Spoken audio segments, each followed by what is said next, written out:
Actually, I think this announcement needs to be read together with an initial announcement in June, where SWIFT actually informed the community that we would, based on the successful experience of the Australian NPP project, roll out also instant payment messaging service in Europe.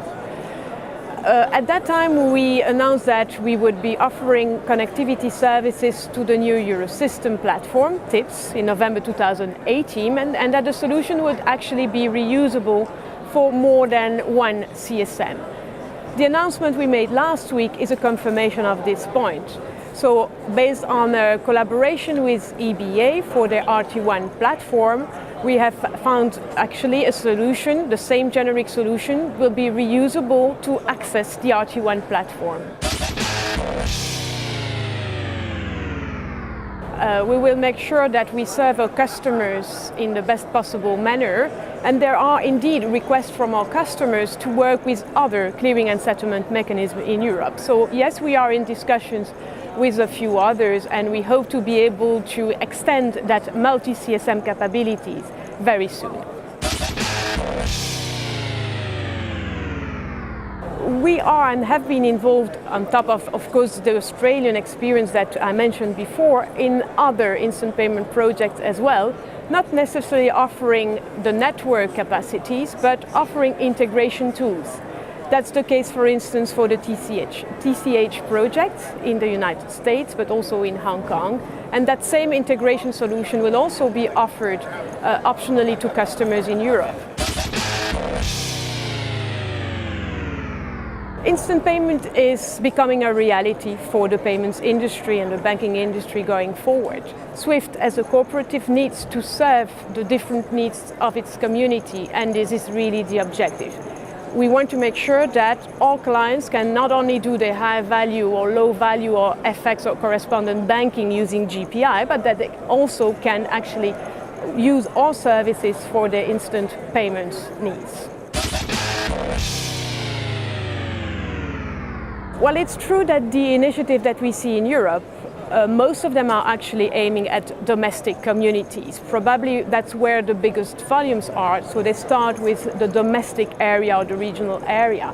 This being said, there are a few initiatives that have pan-European ambitions, and SWIFT do fully support these pan-European initiatives, such as EBA RT1 or TIPS from the Eurosystem.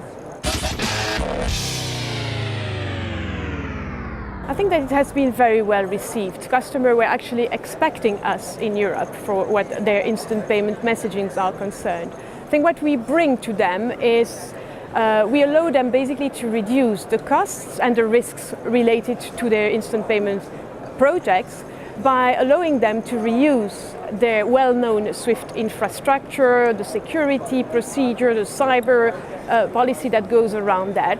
So basically we offer them an easy way to implement their instant payment projects in Europe and integrate that into their back office. Instant payment do represent actually for the banks quite a challenge in terms of implementation and adoption.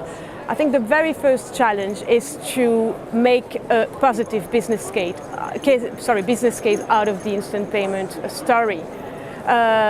For very simple reasons is that basically the revenue side of it is very uncertain. No one knows about the volumes, the level of adoption, the increase of these volume going forward, the best use cases. So again, the cost side is very difficult to assess. The revenue side is very difficult to assess. And the cost side tends to be very high as well. Because for a bank that is used to a batch processing and quite heavy legacy systems, moving to a 24/7 type of service in an instant way is certainly representing a big challenge from an IT perspective, but also from an operational procedure experience. So quite heavy, I would say. The key elements of success for a bank, I think that there are different ingredients into the recipe for success. The first, I think, is for banks to identify easy services and appealing services for their clients. They need to convince their customer base that they need instant payments. going forward. That's a key element. On the second area, I think that they need to ensure ubiquity. So they need to make sure that they can reach, through that new service, as many banks as possible, so that, again, the volumes will be able to grow up going forward. Then they need to look into an agile way of integrating their instant payment into their systems. In a world that is moving fast, they need an agile tool to do that going forward. Then they need to also ensure that the trust that the clients do see in banks is protected. And typically instant payment is quite attractive for fraud type of experiences from what we've seen in other territories. So they need to make sure that the level of security and compliance on these instant payment flows is maintained. And finally, they need to look into the cost, and in an environment which is clearly aimed at reducing costs, the instant payment cost needs to be contained. And that's probably where SWIFT can help by offering our customers to reuse what they have in place, while guaranteeing that the solution they will put in place with us is future-proof and flexible going forward.